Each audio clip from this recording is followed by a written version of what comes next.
안녕하세요. 오늘 저희가 함께 깊이 들여다볼 자료는 바로 청소년 ESG 프로젝트 지속 가능한 변화입니다. 요즘 기후위기나 사회 불평등 문제 정말 심각하잖아요. 네, 맞아요. 너무 거대한 문제라 어디서부터 손대야 할지 막막하기도 하고요. 그렇죠.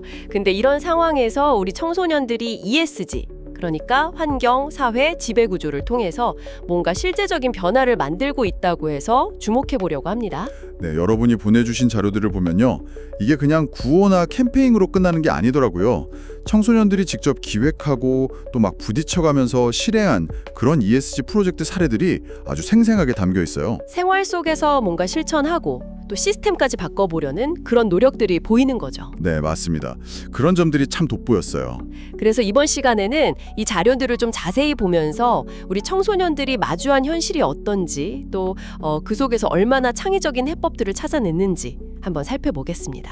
특히 뭐랄까 자원이나 권한이 사실 부족하잖아요, 청소년들은. 그렇죠. 아무래도. 네, 그런 상황에서도 어떻게 딱 의미 있는 첫걸음을 떼었는지, 그 과정이 우리 사회 전체에 던지는 메시지가 뭔지 이런 것들을 좀 중점적으로 파헤쳐보면 좋을 것 같습니다. 좋습니다. 그럼 먼저 이 문제들이 얼마나 심각하고 또 복잡하게 얽혀 있는지부터 짚어볼까요? 네, 그럴 필요가 있겠네요.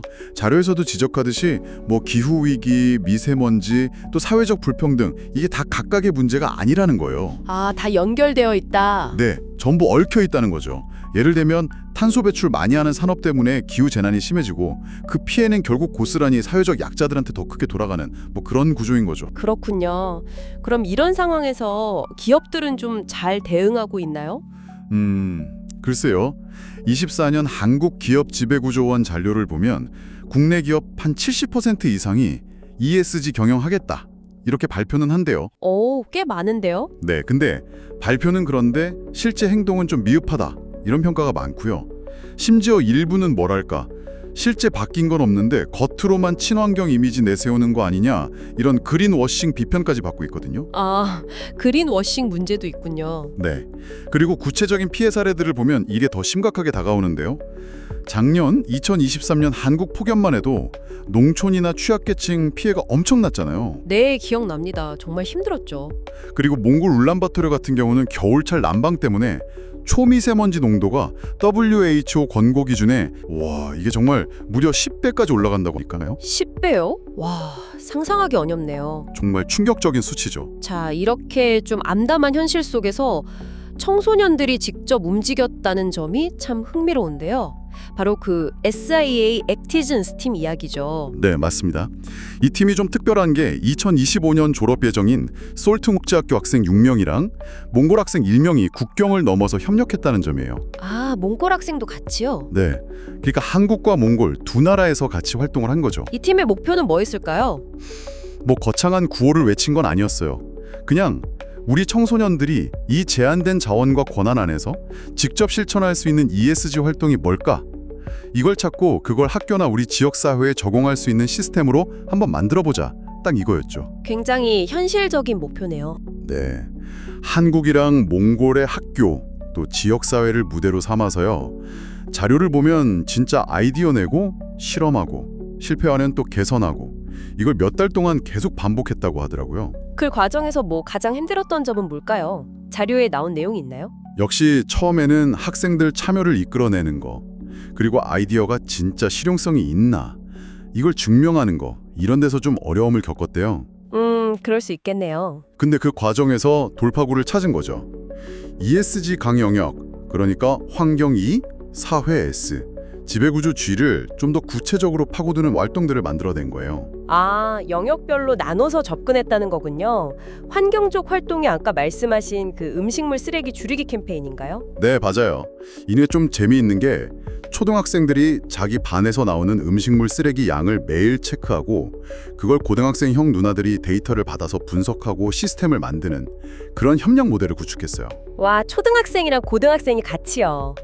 신선한데요? 그렇죠. 그리고 사회 S 영역에서는 학생들이 직접 소방훈련 교육 영상을 만들어서 배포하기도 하고요. 아니면 전교생 대상으로 OX 퀴즈를 낸다거나 뭐 음식 남기지 않기 게임 같은 걸 기획해서 참여를 유도했더라고요. 딱딱한 주제를 좀 재미있게 풀려고 노력했네요. 네, 그런 센스가 돋보였어요. 지배구조 G쪽도 의미가 있었는데요. 거기는 어떤 활동을 했나요? 학교에 원래 하던 전통적인 행사가 있었는데 거기에 대해서 학생들 의견을 좀 체계적으로 모은 거예요.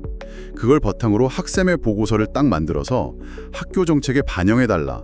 이렇게 요구까지 했다는 점이 인상 깊었어요. 와, 학생들이 직접 정책 제안까지 대단한데요. 몽골 팀원은 뭘 했죠?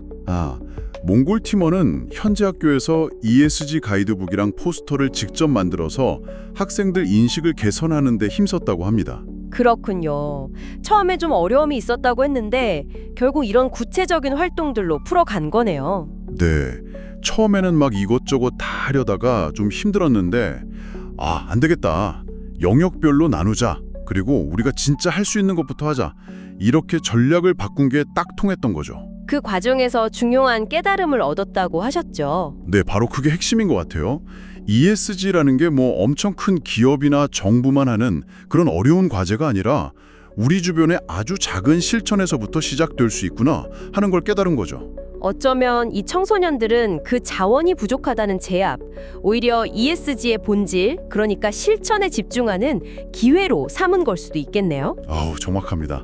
예, 거창한 담론보다는 ESG 각 영역에서 바로 실행할 수 있는 구체적인 행동에 집중하면서 오히려 기업들이 놓치기 쉬운 그 실천의 가치를 딱 증명해낸 거죠. 이 지점이 다른 나라들이랑 비교해보면 더 흥미로울 것 같아요. 맞아요.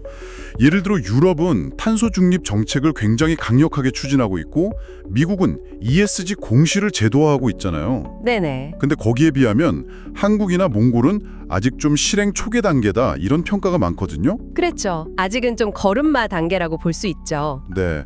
그런데 이런 상황에서 청소년들이 이렇게 자발적으로 움직였다는 건 우리 사회 전체에 시사하는 바가 크다고 봐요. 어쩌면 우리 사회가 놓치고 있는 그 첫걸음의 중요성을 이 친구들이 딱 보여주는 건지도 모르겠습니다. 결국 이 학생들이 우리에게 질문을 던지는 것 같아요. 미래 세대는 이미 이렇게 행동하고 있는데 당신들, 기성세대는 지금 뭘 하고 있나요? 하고요. 네, 그렇죠.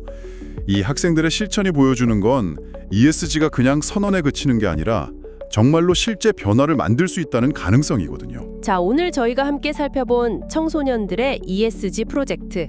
이들의 이 소중한 첫걸음이 이게 그냥 한 번의 이벤트로 끝나지 않고 지속적인 변화로 이어지려면 우리 사회는 뭘 해야 할까요?